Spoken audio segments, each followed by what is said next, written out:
Don't say no shit like that. You're saying I worship a nigga, and I don't do none of that. Nigga, who's your favorite you're fighter? Nigga, know who my favorite fighter is. You are trying. Roberto Duran, Sugar Ray Robinson, Henry Armstrong, Marvin Hagler. These are my favorite fighters. Now we talk about the face of boxing, where boxing essence, the street science, the art of boxing. Tank Davis. Canelo getting paid is cool. Canelo talking about the Triple G don't win. The Triple G does win. He's still gonna fight him. That's not the face of boxing. That's some other shit, bro. That's not the face of boxing. And I'm gonna hold him accountable because I don't gotta do that with Bud. I don't gotta do that with Bud. That's the face of boxing. Give a niggas, bro. Come on, bro. You can't explain that shit. Niggas still ain't trying to explain how Canelo can say, "Oh, the Triple G wins. I'm still gonna fight him." Better be having a fucking option. Come on, bro. Stop Canelo it. and Tank are the face of boxing. Shit, bro. Stop the shit. Everyone is wrong. Cut it. Hold on. Cut it. Canelo said what? What Canelo say? Oh, Triple G still wins. I'ma fight him. Instead of just going here to fight better dude. Just the difference between Hey, let me just say this. It's all good. It's just a difference of opinion. Let's all show respect to each other, please. You know what I mean? Shout outs to Method. Shout outs to EJ. Method, you know, that's how he feels. He feels like Crawford is the best. Yeah. But EJ, go ahead, EJ. You said you feel like it's Canelo who's the face of boxing because he sells the most tickets and Canelo is the cash cow. Is that how you feel? I mean, they bought that Yoden fight. It's all good. Let me get it off, though, man. Let him speak. You go right in. You've been spitting now for a while. Let me talk. All right, here's the deal. All right. I don't really care who the face of boxing is as long as we get good fights. That's number one. You all know that about me. And then number two, one thing that bothers me is when people try to project their opinions. If you don't agree with them, you're automatically on the shit list or you're the bad guy or whatever. That's got to stop, man. Everyone has their own opinion. I feel no shade to you though. You tried to save my name. I'm worse than the guy. That's the one. How you feel about a boxer is how you feel. I'm not gonna try to change. It's not about how I feel. It's facts. Terrence Crawford is the face of boxing. Canelo is the cash cow. That's cool. I dig it. He get paid to do this. He get paid to say, "Oh, I don't want to do this." And the fans love that shit. They eat it up like Captain Crunch. That's cool. What you're doing right now, that's cool. Projecting. I'm not projecting anything. Again, Canelo fans are the only fans that say, "Okay, no, don't fight this guy. Don't go be on the field against Andre. Don't go be on the field with Beterbiev. It's cool to fight Triple G and Makabu." Like, nah, bro. Like, the Bud can't even do that shit because y'all niggas gonna throw it under the bus. I don't gotta worry about it because that's the face of boxing. He gonna do what got to get done to put boxing on his back. And then when it's all said and done, the first guy to want to go on the street. Canelo been in the business longer than Bud. Canelo been in the business longer than Bud. We ain't never seen Canelo try to be undisputed, bro. Stop the shit, bro. Now all of a sudden everybody want to be undisputed. Bud set the tone. Bud is the face of boxing, bro. Stop the shit, bro. It's all good, man. Let's see what you got to say, brother, and we can move it on. Go ahead, EJ, and then we can switch it up. What up, Q? What up, my brother? It's all subjective. We all need to understand this, especially when it comes to fight fans. It's all subjective and how you feel and who you relate to the most, and that's okay. I ain't never said everything. I am not saying Method is wrong. Method feels. If that's the way he feels, I respect that. But I never say I feel nothing. I think I came to a conclusion. I never say I feel this way or I feel that way. That's how women talk. I don't talk like no woman. Method, because that's not how other people feel. That makes them wrong. I don't give a damn how nigga feel. That feelings ain't facts. Again, you hear me say I think, I concluded, my opinion is. I never say I feel this. Like that's women talk. We're grown ass man. Don't talk that way. That makes them. I don't talk that way. That's how women talk. That's not intellectual at all. You're always again. I'm worried about this right here. Terrence Crawford, Bud Crawford, the pound for pound best fighter in the world. He faces boxing. I think that cash cows can have. That's what it is. It's got to be who you think the face of boxing is. I mean, if you think Canelo is the face of boxing, that's again your ideology. I didn't right? say Canelo. That's what you feel. I'm going based off. I don't hear Bud saying, "Oh, I might fight Errol Spence." I hear Canelo saying, "I might fight Beterbiev." I heard Canelo finally won the fight for undisputed. Bud had to set the tone, and then when all the weight started falling on his shoulders, like, damn, I need to go really try to be undisputed. His fans ain't give a damn because his fans is like him fighting Kirklands and shit. You get what I'm saying? But it ain't the same tone. It ain't the same tone. I understand it. I mean, I came into boxing around that AJ Klitschko era again. And then Mike Tyson there. I left boxing for a while, and I see what it is. Again, it is what it is. In my opinion, based on conclusions and watching, and after all this time, Terrence Crawford's the face of boxing. Him fighting Errol Spence, the best fight in boxing to be made. Terrence Crawford fighting Jamal Charles, the best fight that could be made. Canelo, I can't say the same. Method, I got a question for Method. So, Method, if Terrence Crawford is not the face of boxing, right? Say if he's not, right? Do you feel like he should be the face of boxing? Do you think Terrence Crawford should be the face? I think he deserves. I think the respect needs to be given to fighters such as Terrence Crawford to be recognized as the face. You don't hear Terrence Crawford saying things such as, "Oh, I might fight Beterbiev because if Triple G does or possibly." That's not face of boxing material. We'll put flame under EJ. We got the EJ fanboys out here tonight. Oh, if EJ say, well, and then I gotta put that same flame. It's called accountability. Y'all always hear me saying accountability, bro. And I've been the only one preaching. Why the fuck is he fighting Bivol and not Beterbiev? Beterbiev is the best in the division. Oh my God! Why is Triple G even an idea? You get what I'm saying? He ain't done shit. He ain't trying to fight Charlo. Ain't trying to fight Andre. That's Hey, not man, the face of boxing. hey, man, give EJ a chance to respond. Let him get his bars off, please. Go ahead, EJ. So now this is one of those situations like, all right, it never ends. All right, he's gonna fight Bivol. He's gonna fight Bivol. Hold on. He's gonna fight Bivol. Oh, that's not good enough. He needs to fight Better Beef. But if he fights Better Beef, he's ducking Bivol. Oh, that's what he said. I mean, tiring, man. It's that tiring. came out of his mouth. This circle. This circle is never-ending hate for a boxer that is doing great. Go ahead. So his own mouth, right? Out this guy that you're defending mouth, right? Out Canelo's own mouth. Great things. Graham Messenger, right? Has done some great things. Yes. I acknowledge. Out of Canelo's own mouth, Graham Messenger interview. We can all Google it, YouTube it. On YouTube, they want me to go to 175 so I can lose. I don't feel comfortable at 175. I don't feel this. I don't feel that. I don't do this. I don't do that.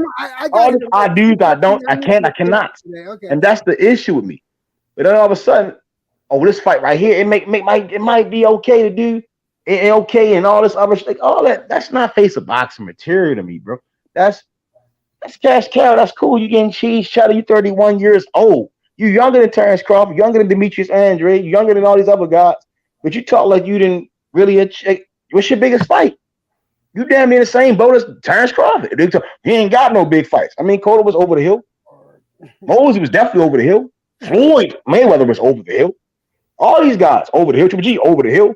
So it's no respect in the game because niggas going to tap online. They got a whole bunch of dick riders and fanboys. They're trying to cap. If we really get into the dialogue, all niggas getting in their feelings. Because when they get in their feelings, I'm just going to disrespect the shit out you getting your feelings like a woman. If you want to really talk about it, he ain't did much more than Terrence Crawford. All the guys way more fights. He been fighting since he was 15. Respect it. Cool. He been boxing for a long time. Fight some nigga your age that's throwing down with the get down. Charlo your age. Demetrius Andre is your age. Better Beef is old, but he really knocking niggas the fuck out. I think Bivol cool. He's cool. I seen him with Butayev, but that's all right. But he ain't trying to fight Zerto, nor did he try to fight Better Beef. I personally, if Bud would have tried to do some weird shit like try to, this guy ain't did too much, boppity bop. I'm undisputed at 147. He ain't trying to go to 175 to be undisputed, bro. He want to just fight Bivol and go fight Triple G. Niggas started putting flame on him. Then all of a sudden, Better Beef name came up in the conversation. Niggas don't talk about that. But Bud is Earl Spence, Jamel Charlo. Always been the same, my nigga. It ain't with the Canelo, bro. So you can't tell me the face of boxing, bro. That's not the face of boxing material. He cool. He all right. He can fight. The niggas can fight. I'm not saying niggas can't fight. I'm saying that's not no face of boxing. Niggas got to accept that. Y'all fuck with him because he Latino, he speaks Spanish. That's cool. Y'all can have that. He's not Latino, not face of boxing, bro. That's not why I fuck with him, Method. I fuck with him because I think he's a great fighter, Method. But it's all good. You ain't, you know what I mean? That's your opinion or whatever. But I mean, I feel like Canelo's a great fighter. I fuck with Canelo because I love his style. You know what I mean? I love his high guard defense.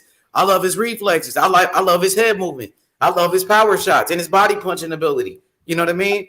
I respect. So your opinion always going to be different from someone else. I'm basing it off again. Majority of people that I talk about when they come down to Canelo, it's always, he ain't gotta go do this. Oh no, he ain't gotta go do that. He ain't gotta fight Better Beef. He can fight Triple G. Oh no, he can fight Makabu. He don't gotta fight this guy and that guy.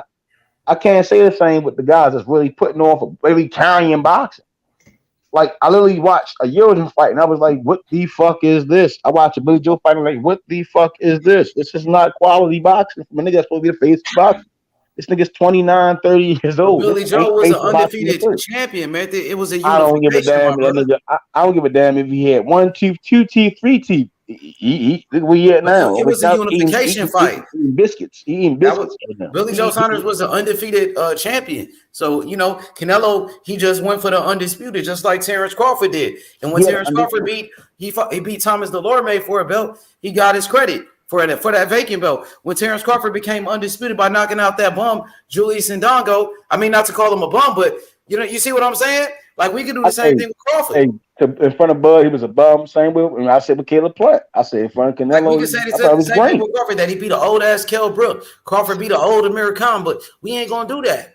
You know, I give Crawford his credit, and I give Canelo both their credits. What my whole hit is when we start talking about the face and and we start looking at how people want to do the resume shit. I'm like, Canelo resume is not too far off from Terrence Crawford at all, not at all, and he's younger. Like he has so He much just got more those to names. prove Like to me. Canelo got Name those names. is Even though he got them little, when they was old, you can say Canelo beat Cotto, and they don't know it was an old Cotto, but he beat Cotto. Canelo beat Kovalev, even though it was an old Kovalev, he still beat Kovalev when he was a champion.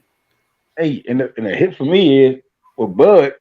I know he want to fight Earl. I know he want to fight Jamel. I know But this he ain't nigga fought going to these go at the. niggas I yet. know he's going to go after Boots So because that's we the can't give type him credit for temperament guys that he he ain't fought. had. You I say don't. I like don't worry about him saying, "Oh, I Hey, don't feel Method, I got comfortable you. doing You this." saying he want to smoke with these guys, but he ain't fought those guys yet. So we can't give him credit for somebody he did not beat.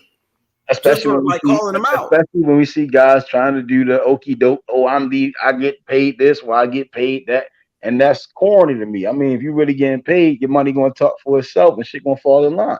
You Matthew, do ain't you got to feel do like all that. Canelo? Do you feel like Terrence Crawford is a better face of the sport? Do you think Yeah, Terrence Crawford is a better face yeah. of boxing? And why? Is it because Terrence Hey, Crawford hey. never First, popped dirty for any type of like he never cheated, and he that's never was probably suspended? and that's probably third on my list. But first and foremost is when you see the younger generation gravitating to this guy. That's the face of boxing. We saw Sugar Ray Robinson. We seen Muhammad Ali gravitate to this man. We seen Muhammad Ali gravitate to Joe Louis. We seen shit. Sugar Ray Robinson gravitate to Joe Louis. That's the face of boxing. Those are always going to be how the face of boxing work. We seen the world be like, it can speak for something. But then those times we did see the public and the media be like, oh, let's beat these guys down and talk shit. The Matthew, what mob try to about keep the Canelo? mob, You the got mob. young fighters gravitated to Canelo, guys like Ryan Garcia who train with him. You know, guys like Teofimo Lopez who want to go train with Canelo. Guys that's gravitating towards him, like Devin Haney, taking pictures with him. People going to his fights. I mean, again, Even Tank want to wear his boxing gloves. again, that's fine and dandy. I mean, when Sugar Ray Robinson was boxing, there were other guys that had their name and their foot in the door. Same with Joe Louis. He still had many other plethora of guys around him. Same with Ali. And people were like, "Oh, let me go hang with this guy. Let me go hang with that guy." And look, and time showed I'm the guy to be around. You see my work effort. I stay ready. I don't have to get ready. It's a difference. You get what I'm saying? And I seen Ryan get around Canelo. Where he at now? Oh, walked away from slamming him like you ain't even really support me. Your whole team is trash. Basically, he said your team is trash.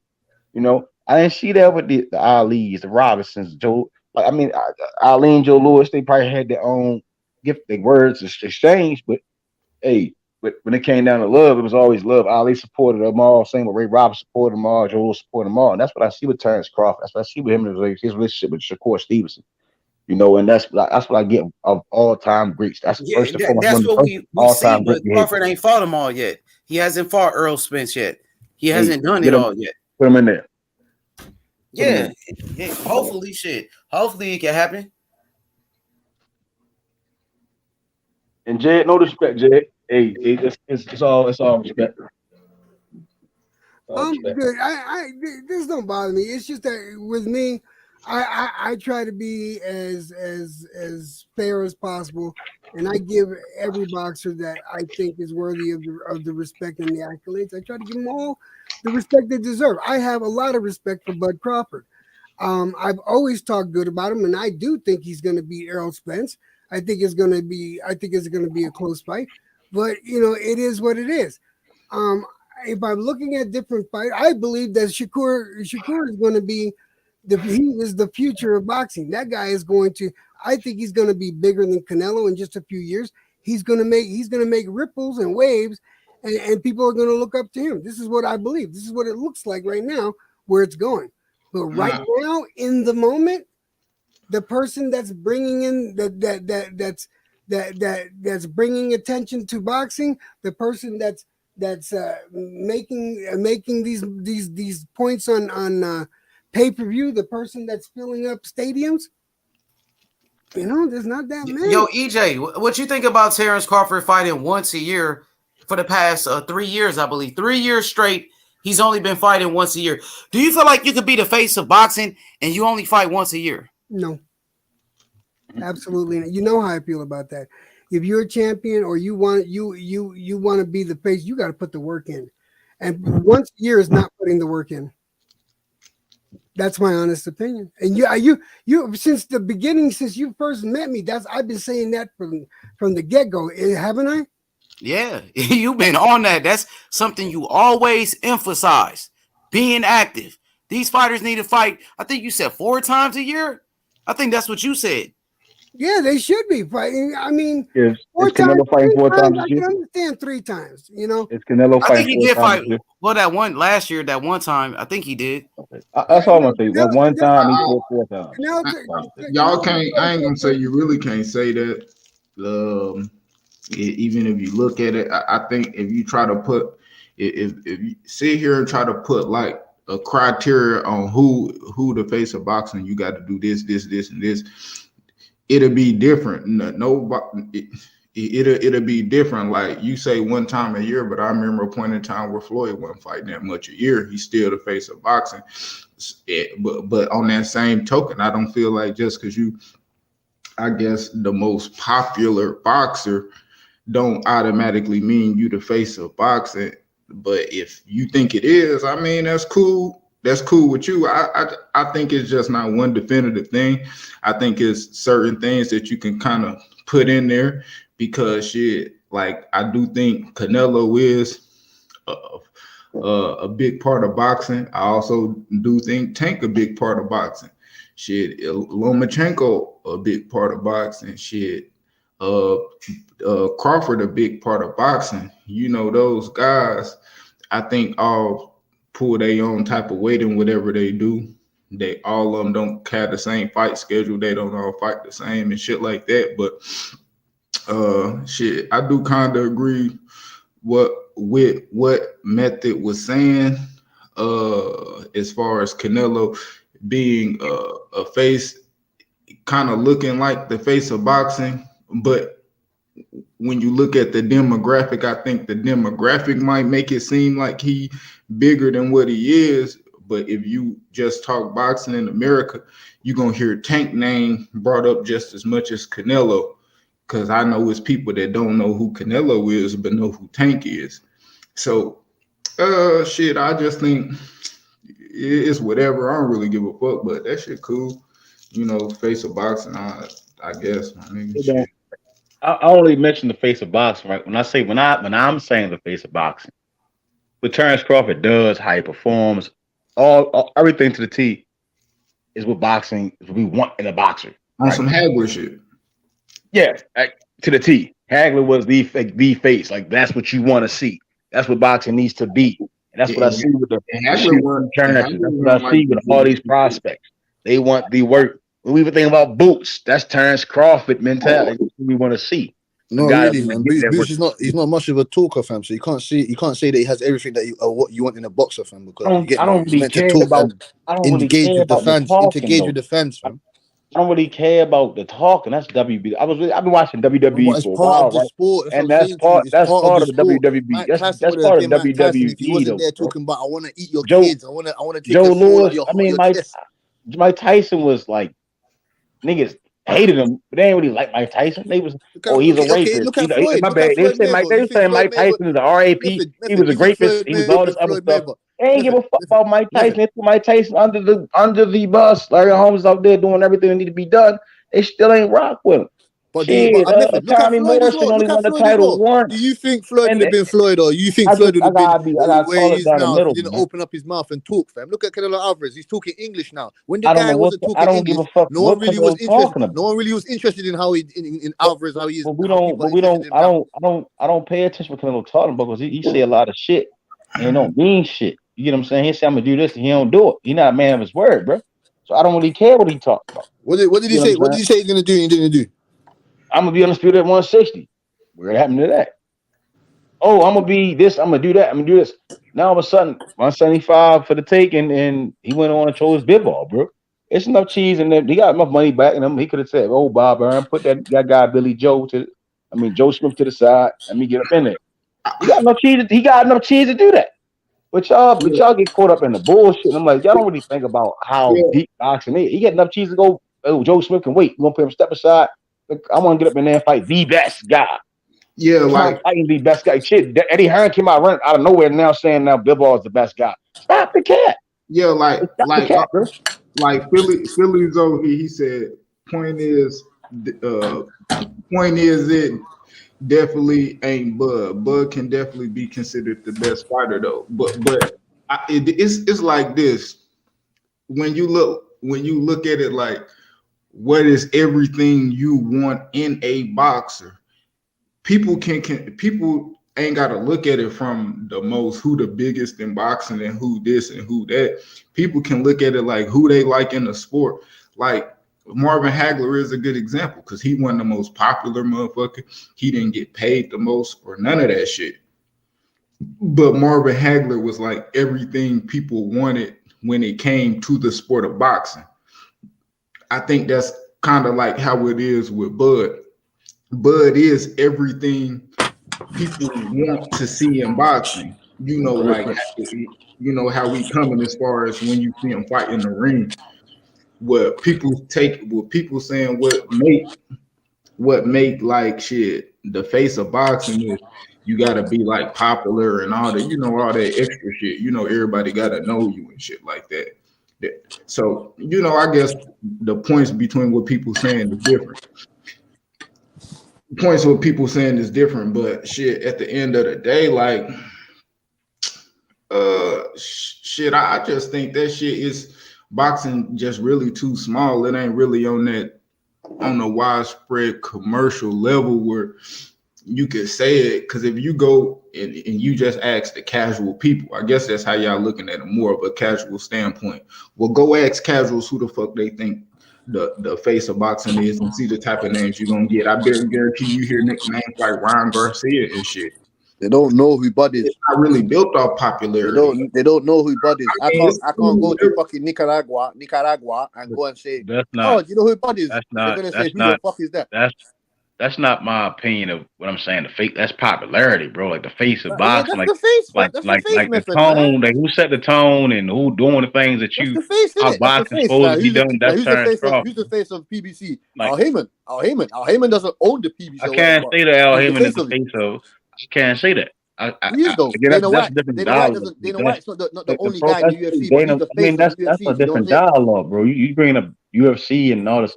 No, Like, but I'm saying that's the face. You when saying we the face. talking boxing, right? But you saying the face. You're saying who's the we face of boxing. when we talking boxing, you be like, when you're saying who's the trying face. to get in there with the best, who knocking out everybody, who doing this, who doing that, who keep the sound, who doing that shit the right way. Terrence Crawford, bro.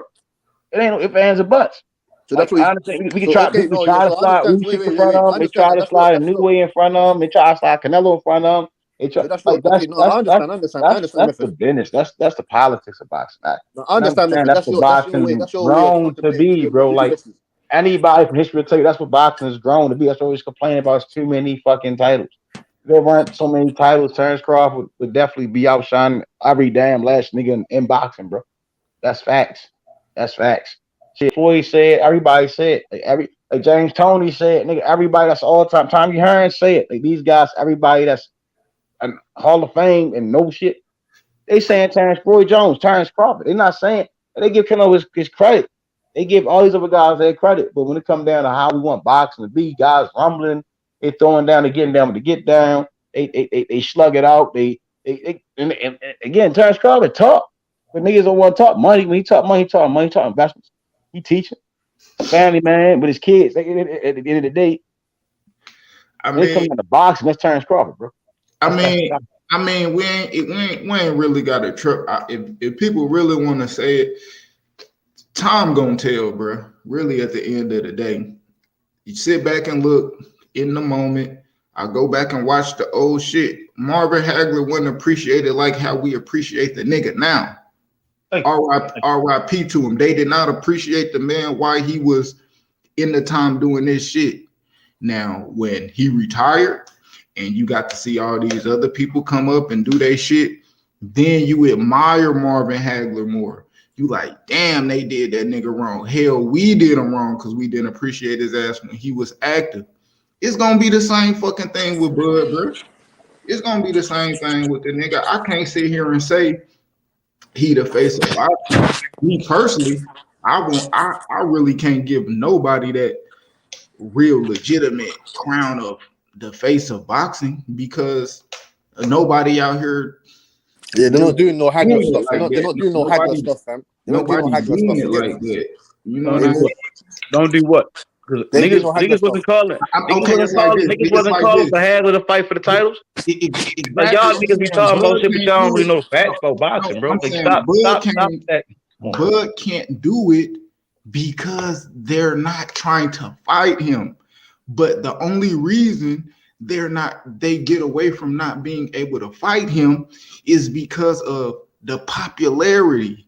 That's where it comes in now, Method. As That's where the popular popularity as shit comes in now, Canelo, Method. they You would understand? have no choice. They That's what I'm would saying to you. They fight have him. back in the They day. will There's no fight him, ducking. There's no but ducking back in the day. You have to see these guys, You fam. capping, my God. That's cap. That's cap. Stop. No. Hey, if Bud That's was, cap. Method, How many fights did to who's Marvin down on Hagler what Q have said? before he Q made fought a for the perfect world point. title? Q made a perfect point. Again, how did Q Marvin made a Hagler perfect get point. how did Marvin Hagler get his world title? He How had did to he go even to get the a top government, person fam. He had chance? to go to the government in his 50th fight. He had to go to the government to get a fight, to get his And first was he world title still fight. And that was his appreciated? 50th fight. Then That was his 50th he fight. still appreciated? Was he paid? Was he given that same respect that anybody else in box was getting? No, they okay, cool, fuck him. He under the rug again. That's what the fuck was going on, bro. Like you said, in due time, at his retirement, even in his part from his world. Like, yeah, now he respected. Now guys, oh, Marvin Hagler was this, Marvin Hagler was that. When he was fighting, niggas wasn't saying all that shit, bro. Niggas ain't give a fuck about him. It was a popularity contest. That's how niggas is. It's always a popular. They come down to the they face, did. nigga boxing, beating niggas up, stopping them, going to war. We seen Sean Porter put that shit on his clothes. We seen, I forgot about boxing. Now everybody want to be about war. That was Hagler, bro. If Nigga was a face. He was legitimately a face, the face, bro. That's how you want a nigga to do a nigga, bro. Yeah, Doing dirty as shit. Because if niggas really would have cared about, Marvin Hagler like they do now, he wouldn't have retired after he lost to Ray Leonard. He left because it was relevant, I guess, how he seen that fight, all that shit. He just left the sport. He was not appreciated in the sport like that. And then when he left years after, he got that appreciation. He got that, damn, he was the face of boxing back then. He was the real face of boxing. But in the moment, he ain't get that. He ain't get it. Well, I hope you have a sense of humor, Method, because I just made some rules to join the Church of Method of Madness. And the rules are up there. Everyone, you must adhere to the rules if you want to join this church. Just saying. Method, I'm fucking with you, man. You better know that's a joke. So That's what I love. That's what I trying to love. read that fourth one. That's why I love Method. You know, he's got some mad diverse When opinions. Memphis speaks, everyone is obligated to listen. Hey, I respect that fourth one. Hey, shit. And that third one, hey, it ain't a church, but that's always respect. I mean, because again, it's like people take what I say, well, one part and don't really never hear exactly what I'm trying to say, or they can't really grasp what I'm trying to say. And again, the only thing I'll is that say people about hear what I'm saying and they try to take it and run away with it, or some niggas ignore what I'm saying because they push a narrative. only Again, thing I I done would that shit say to with be punch fair, drunk boxing. I done that shit with a whole bunch of niggas. Oh, he's saying this, and then it's it come down to he don't know what the fuck he talking about. Or they try to gather 150, all these other niggas to go against the grain. And nigga, I said before, the wall's gonna close in, the truth gonna be what it is. And I respect it. But I'm gonna keep saying this shit to my motherfucking wall. I'm gonna keep doing it. The truth gotta get out there, nigga. It ain't no fans of but at least I'd rather be on the right side of the truth than be on the opposite side, my nigga. Because then when the truth comes, looking at niggas like, remember what you were saying? I'm gonna hold you to that shit. well, That's what that's up. let's read off the rules. And these rules are pending and they can increase. Rule number 1, thou shalt only support U.S. boxers. That's number 1. Number 2, thou shalt only support boxers I, as in Method, deemed worthy. Number 3, thou shalt never argue with Method. Don't forget that one. That's one of the most important ones. And number 4, when Method speaks, everyone is obligated to listen. So, hey EJ, who my favorite boxer, EJ? Who my favorite boxer? Right now, your favorite boxer? Durant. God, hey, say it again for him, man. My favorite boxer, Durant, was the U.S. part. The U.S. thing is all be out the fucking window. Now, who I think is one of the greatest trainers, Ray Arcel. Ray Arcel is one of my favorite trainers because what he did with Roberto Duran, him being there for trainers. Now, again, I always give trainers more light than the fighter because the trainer plays the biggest part because they're the teacher. You get what I'm saying? But So hey, should I add thou shalt respect the trainers overall? I'll put always, always. I Okay. mean, always. Trainers always deserve more credit. They the ones that's passing on the And science. that shit is funny as fuck, EJ. That you got right there. You just made that. That shit is funny, dog. I wanna speak on the only thing that Bud did that in the long run it looked like it could have been a mistake was Bud re-upping with Top Rank after he went undisputed at 140. I wish he would have went to PBC earlier.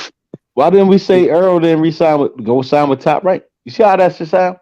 That was perfect example, YB. Perfect example. No. Again, I'm gonna say why didn't Earl sign with Top Rank to go fight Bud? We see Devin Haney go over there to go fight. Hold the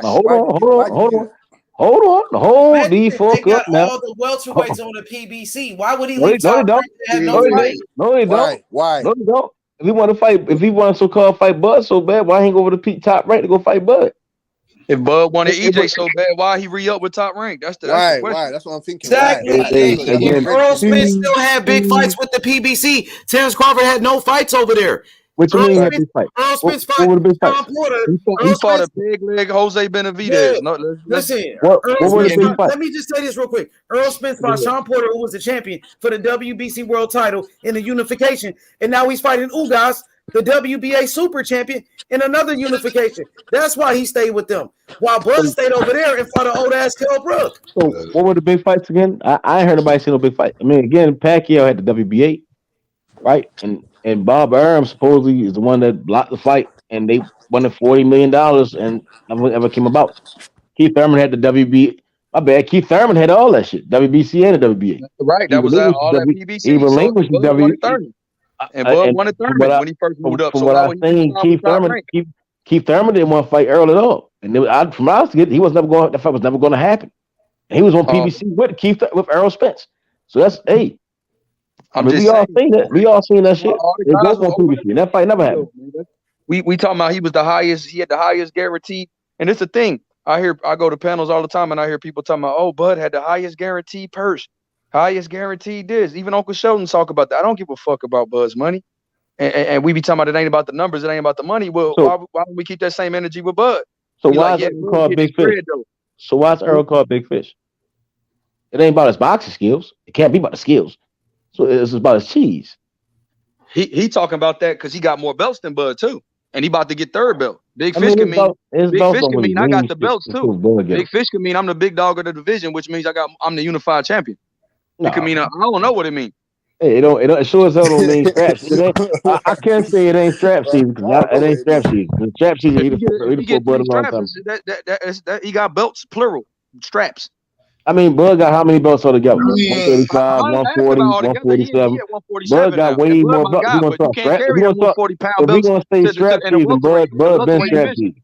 We're going to say strap season, Bud been strap season. Bud can't carry them 135-pound straps, 140. Man, if we just talking about them fighting as a whole, I'm gonna be like, who they signed to don't even matter on either end. It's really why the fight ain't happening. If you want to bring what I'm saying is you see Bud doing if that. I mean, like if that Campos was no different than Benavidez. Benavidez had one leg. Lamont Peterson. They wasn't ready for the guy. I mean that Benavidez shit. That Benavidez shit. Why be like I told you, shit. If motherfucker really want to make that Benavidez scene something, they need to really bring Benavidez up more instead of Kell Brook.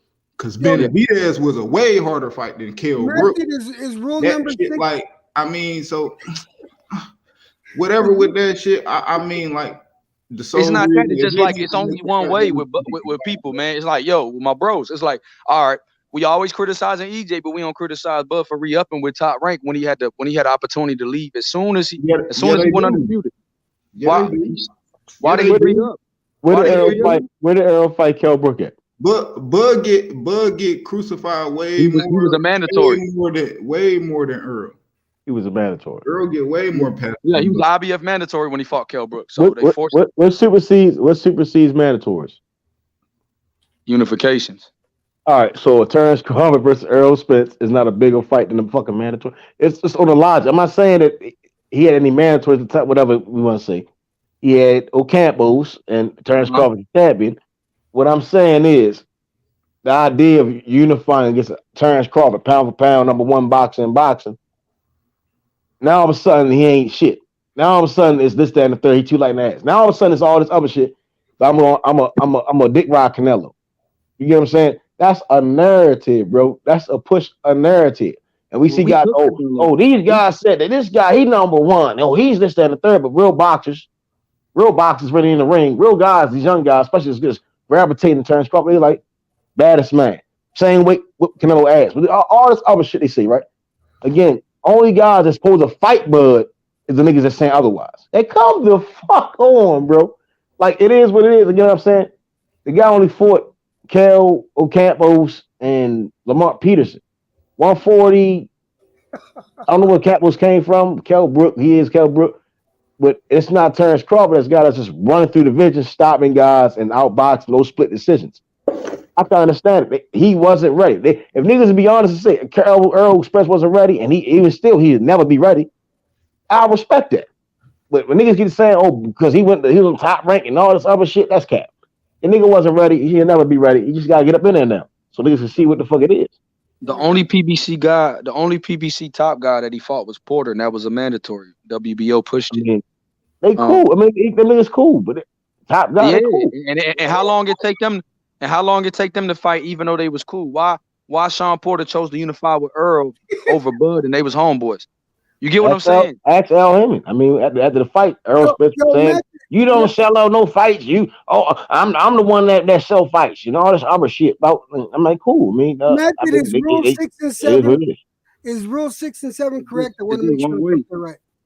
But we always talking about Canelo shouldn't fight Triple G. I do. I mean, like, I don't want to see that Triple G fight. I think Bivens a good fighter, but I don't want to see Triple G. If Triple G looks spectacular at YB, you don't want to see that. No, because he never fought at 68 before, and he's pushing, and he's gonna be 40 on April 8th. He's gonna be 40 this week, bro. I don't want to see a 40-year-old fight Canelo when I saw the second fight when he was 4 or 5 years younger, and the Canelo's better now than what he was, I think. And I think Triple G has regressed, hasn't been that active. So hell no, bro. Not at his first fight at 168 do I want to see him fight Canelo. Fuck no. Bill already knows that I'm of the opposite opinion. I actually do want to see the third fight, and I think the fight the outcome would be a lot different than what people are thinking. But I'm looking forward to seeing this weekend coming because I really do think that Triple G is going to make an example out of Murata, and I think it's going to be a spectacular. I hope it'll be a spectacular way. AJ, Charlo and Andre would have made an example out of Triple G, but we see he want to fight the Marauders of the division, and it is what it is, man. I mean, we call for shit like Marauder and Triple G. Both of them guys sitting on the couch eating Pringles and shit. We don't call for Charlo and Andre, and either or. If you pick one, you get what I'm saying. Number one, number two, number one, number three. And that's what we going on. Yo, Method, I need you to make sure rules 6 and 7 are correct because I don't want to put it up there wrong. I mean, all of us cap. I mean, it's funny, but it's cap, you know. I'm just proving point. I mean, nobody calling for number one, number two, number one, number three. You get what I'm saying? They keep trying to say, "Oh, Andre and Charles, Andre and Charles." I'm like, no, Triple G ain't escaping shit. Like, I understand people want to protect Canelo and like, oh, Triple G, Canelo, but no, they won't put that stick around Canelo. Like, oh, only Canelo beat Triple G. Like, no, put his bitch ass up in there with Charlo. Put his poke ass up in there with Andre, and let's see these young guys at 160 fight. I don't care for no guy at 168 that's going to 175 to go to one cruiserweight to go fight a guy at 160 that's been sitting on the couch eating Pringle chips fresh out the can and shit. Like, nah, man, come on, man, no hell no. Boxing bigger than that, bro. Like, I understand. Again, that's the fanboys. The fanboys want to see that shit. And when we validate and we'll vouch for that shit, I just can't respect that. Like, it's way better fights to be made. And Demetrius, David Benavidez, way better fight for Canelo right now. They're both young, both in their primes. Make it happen. I don't want to see a Triple G in the ring. I want to see Bivol fighting better than them. I don't want to see a guy just moving around picking and choosing and say, oh, I can pick what I want to do. Like that's feminine to me, bro. I just can't rock with that. I just can't rock with that. You just gave me rule number 8. Okay, so rule number 8 is set. Thank you. I appreciate that. Yeah, I mean, I'm gonna tell the truth. Now, I hear that. I feel that. I know. I feel that. That's, you could come across that. That's some beta behavior. You feel me? I pick and choose what I want to do. You get me? Savvy, you want to fight the best, so you don't want to fight the best, innit? You get me? But hey, what can I say, fam? He's punched his way up to that. You get me? He's worked his way up to that position, fam. You feel me? The same with what Charlo and all the rest of them need to do, innit? You get me? After this Shalecki fight, what's next? What's next after this Shalecki fight? What's next? It should have been more. It should have been Munguia. It should have been Triple G. It could have been Andre. It could have been anybody. I don't give a fuck. What I prefer the 1 and 2 fight. You know, and they get that Rain Magazine title. You know, put one of that bitch and put one of them on them. You know, put that Rain Magazine on one of them guys. But we're not seeing it going on. And one side gonna say, oh, because PBC ain't making the fights. But I'm like, the zone has majority of the titles. Well, that guy's holding titles, but they're not fighting each other between 160, 175. They're just sitting around waiting on Canelo paydays. Well, again, to try to go back to 147 again, at 147, I personally don't. I'm not blaming PBC. I'm blaming the fighter. I blame Earl for not making a fight with Terrence Crawford. I blame Keith Thurman for not making the fights. I blame Sean Porter fight Ugas and then want to fight Earl. Again, that's PBC shit. You get what I'm saying? And I think them guys, they feel they can hide behind. We just seen Danny Garcia come on and say, oh, no, I can't fight Terrence Crawford right now. I want to fight Keith Thurman and shit. I want to fight this other guy. He probably want to say Josito Lopez if he could, you know, and it's like, it's a reason why they're saying that. You get what I'm saying? Like, he'd rather get in there with Earl, lose, than go in there and get knocked the fuck out with Bud, who ain't going to play with him. He really going to beat the shit out of him. It is what it is. That ain't making all the opportunity to fight Bud, but that's not making no sense. Why can't you get in there, Terrence Bud Crawford? But he knows he's gonna get whacked up. You get me? Even if he had the opportunity to fight Bud. How much you gonna pay that? How much you gonna pay cost him to get up off that fucking couch to go fight Terrence Bud Crawford? Nothing. He not gonna get in there. That's what I'm saying to you. He never ever wanted to fight Terrence Bud Crawford. He knows what's gonna happen to him if he fights Terrence Bud Crawford. It was Bud mandatory. He ain't want to get in there. Yeah, fuck that, man. I don't forget shit. He's supposed to go in there with Bud. Then all of a sudden, Earl.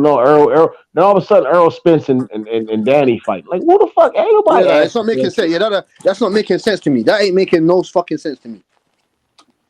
And it's cool. Again, Earl got the dub. Earl get credit for it. Give him his credit. But again, the number 1 pound for pound guy, and this guy is supposed to be the top guy and welterweight, need to get the fuck in there. He get his ass up in there. I don't want to keep hearing. This gave Danny Garcia a bag of Doritos and said, yo, go eat that quickly and just go ill off and let Earl Spence just pound you for 12 rounds. Yeah, I mean, it sounded like he just cashed out. Like he just cashed. The fight was over by the 4th or 5th round. I think Danny could got him out of there, but he ain't going there to win. Bullshitting again, still on his back foot, moving around. Could press him, got him out of there. But it is what it is. You know, I just want to see more from boxing. I think guys like Terrence Crawford, guys like Shakur Stevenson, guys like Jamal used to have that flame. I don't know what's going on now. There's a lot of young guys that's trying to get up in here and set the tone. You know, and I think saying, what happened to that off flame, fam? When he fought J-Rock, that flame was there, fam. When he fought these guys, now this is gone. It's gone. I mean, again, when you can't get Triple G, you know, Triple G will fight Jacobs. He'll fight David Lemieux. He'll fight all these other niggas, but he don't want to fight Jamal Charlo.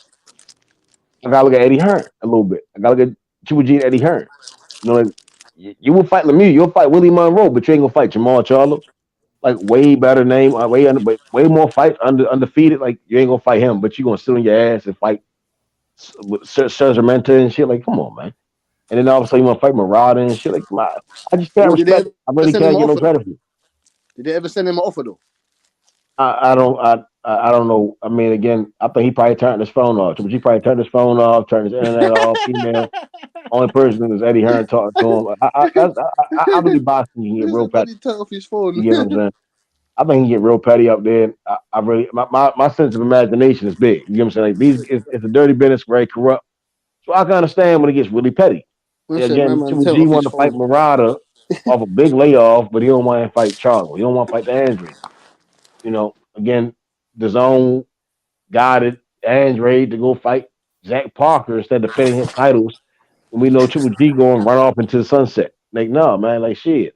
If you're gonna get a bounce to anybody, why not keep it in house and fight Andre? Like, if we even gonna play that lane, you know what I'm saying? We can play in so many different lanes.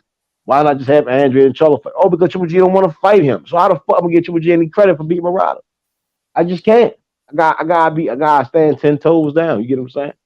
Like, him beating Murata don't mean shit because he could have fought Andre. He kept it quote unquote in house and fought a way better guy that's undefeated. You get what I'm saying? Like, come on, man. I'm gonna give you credit for a guy that ain't been boxing, got his ass whooped before, but you ain't gonna fight neither of the undefeated guys. Like, no, man, it don't work like that. Even if you get that with Canelo, I can't give you no credit. It don't work that way. That's popularity. Well, like you said, Method, man, they just need to get in there and get these gloves on and get in there, man. You feel me? That's what we need right here, cuzzy. Yo, what up, Smoke? What's good, Smoke? What's up, man? It's been a minute. Hey, Smoke, what's up, brother? What's up, EJ? Smoke, are you interested in joining the Church of Method of Madness? The rules are up here. No, I'm not into vilifying guys like that and poking fun. I don't need to, Anyway, he has his own thing. I'm not quite sure if fresh out the can Pringles is that better or worse than stale Pringles. Like, I'm not quite sure why you mentioned, like, why you specified fresh out the can. What they got to do with anything?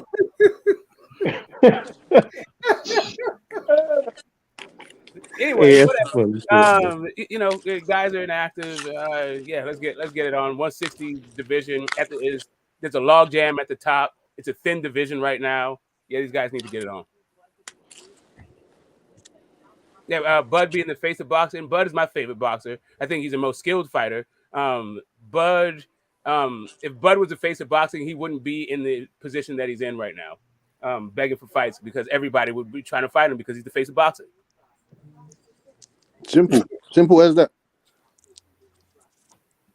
Who you got as your best 160 pounder?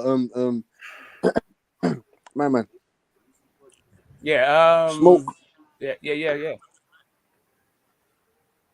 Who you got at the best? Who you got at best at 160? Who I have the best at 160? No, who have you got as the best at 160? I think Charlo beats them all, but he's got to do it. The last time I saw him fight, the guy is he's also an inactive guy, and I saw ring rust show up in his last fight. So you think he beats Zanabek? You think he beats Munguia? You think he beats all those guys? Yeah. Hell yeah. Like, come on, man. You Zan Munguia,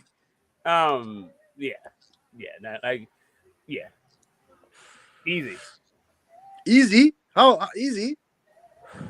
No, the answer is easy. Like, I don't have to think about it. Not the fight will be easy. Like, I don't even have to let me think. Nah. Yeah. That's an easy yes. I think he beats everybody. I think I'd like to see the Andrade fight, but I think he beats Andrade.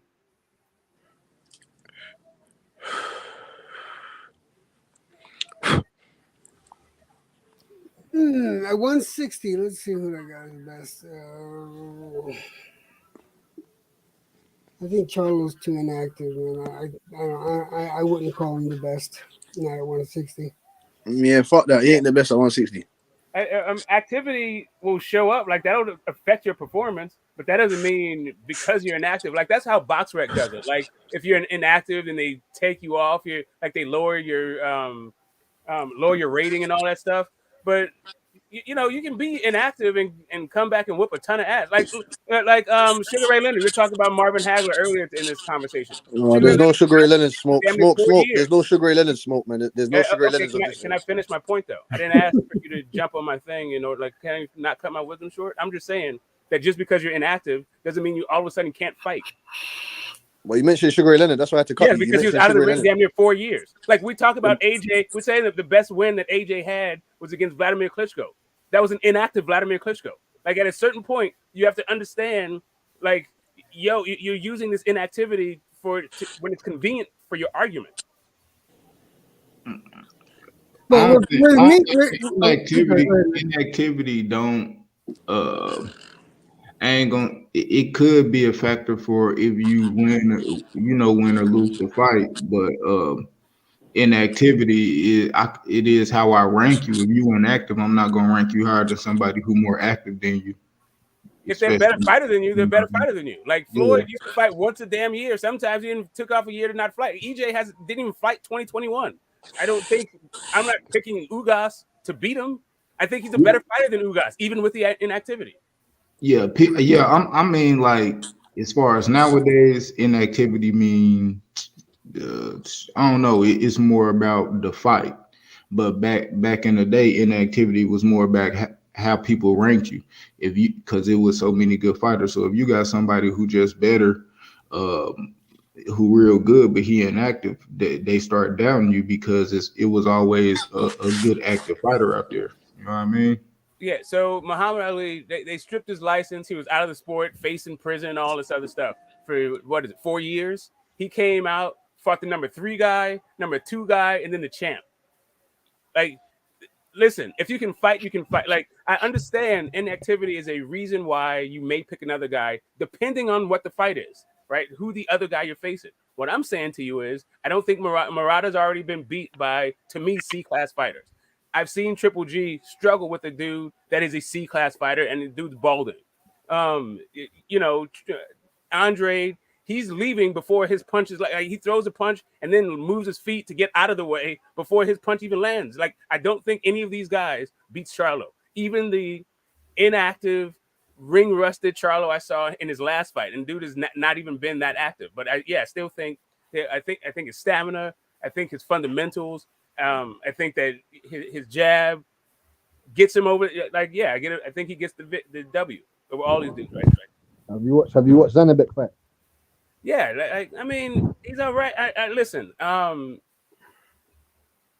What did I say? I think the 160 is thin, right? Like Munguia, like in a if 160, if we're looking at the 160 of like 2017, 2016, I don't even think we'd be talking about the Munguias and the Xanavex of the world. Like, that's the only reason we're bringing these dudes up right now is because of how thin the division is. It's not like these dudes are great. They're not any great shit. Like, they're cool. Like, I don't even think who you got at the top at 160 right now? Then that's what I said. I got Charlo. That's what I said. Yeah, I got Charlo too. I ain't gonna lie. If Canelo ain't at 160, I got Charlo. Yeah, I'm not even a Charlo fan. I mean, I'm not opinion, a fan of either Charlo. I think feel. they're basic and boring, kind of. But they're good enough to be the top of their class. Here's Andrade, by the way. I got Andrade as my number 1 at 160. You got Boo Boo beating Charlo, bro. I thought he was. You got Boo Boo beating Charlo. Yup. I got Boo Boo. I got Boo Boo beating Charlo, bro. It's the reason why Charlo ain't really just want to fight this dude like that. Yeah, I mean, the reason he says is because he pulls out the fights. Yeah, because he definitely ducking Boo Boo. He definitely don't want the Boo Boo smoke. He don't want to get a Boo Boo on his head. He doesn't want to get a Boo Boo on his head. At this point, Charlo might as well fight Danny Jacobs. Shit. He ducked that smoke too. Oh, yeah. So when did he dunk Danny Jacobs? Because what I remember is Danny Jacobs talking a whole lot of shit and then leaving the division. Yeah, because Charlo wasn't trying to fight him.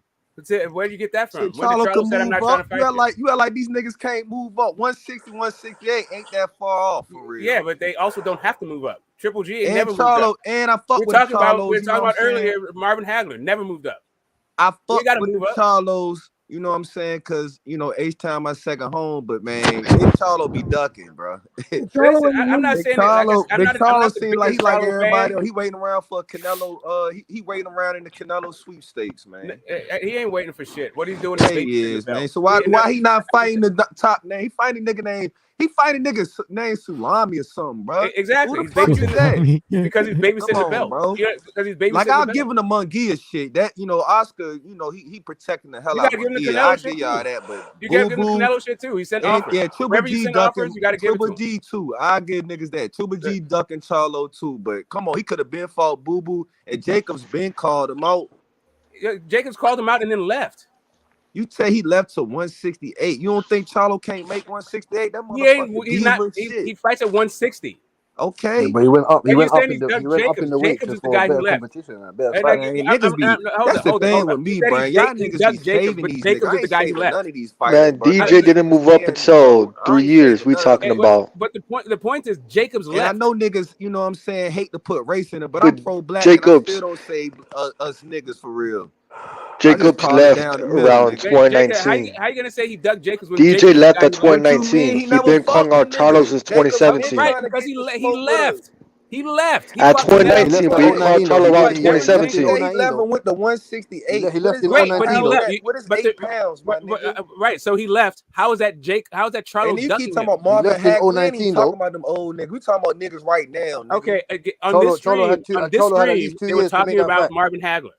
Cholo had at least Triple 2 years G to is make that active fight. right now. Triple G has never left 160. Yeah, and I already know Triple D be on some duck shit. Okay, great. I'm That's saying all. it And now. He all I'm ducked saying is, out on me. Cholo had at least 2 years to Charlo make been that fight. He called didn't that make nigga that fight. out. And Triple I'm just D I'm was on trying an interview and listen. said, yeah, I know who he is. He a good fighter. And still never Okay, said he was going to fight at him. what point? I'm just trying to figure out. You said that he ducked Jacobs, and then when I keep saying that Jacobs left, he only went up one division. How's he ducking Jacobs him left when in Jacobs is the guy who left? 2019. He left in He 019. left He pulled because out Charlo Charlo for wasn't trying to 2-3 make the years. fight. Shit, that's why he Who said? left. How do you figure that Charlo wasn't trying to make the fight? He Because he literally didn't Jacobs make was trying. it. Oh, He okay, didn't make it. He didn't make it. okay. Wait, He hold on, didn't hold go on, to hold Al on, Heyman and say, Al hold on a Heyman, second. say, hey, Al Heyman, Wait I a need to minute. fight Danny Do Jacobs. He you called think? me Do you out. think that the fact that the fight didn't happen had nothing to do with Jacobs trying to fight Devonchenko and Canelo? That wasn't. He left in 019. Oh no. 019, So what does that have to 2019. do? He left. I know when he left. What are you guys trying? What did the date have to do with what I'm asking you? He had 2.5 years to make the fight, and he didn't make it. What are you talking? Hold on a second. What does that have to? Hold up a second. Wait. Just let's stay with me for 1 second. Jacobs is the guy who said, "I'm trying to fight you," right? Jacobs then went and pursued the IBF championship and a fight with Canelo. How is that Charlo ducking Jacobs? Yeah, I ain't saying Charlo ducking Jacobs. All I'm saying is I don't know, Jacobs called man. him out. Jamal iffy in the That's all I'm light saying. heavyweight, bro.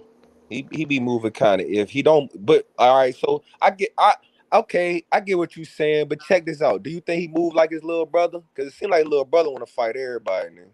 Well, he has everybody to fight. Okay. So it was the same thing that we were just talking about with Bud and the Terrence part. Like, why shouldn't Terrence? Why shouldn't? But what about Boo Boo? Why that fight ain't happening? Bud and Spence. Why Why shouldn't the Boo Spence Boo go to? fight ain't happening? Can I finish?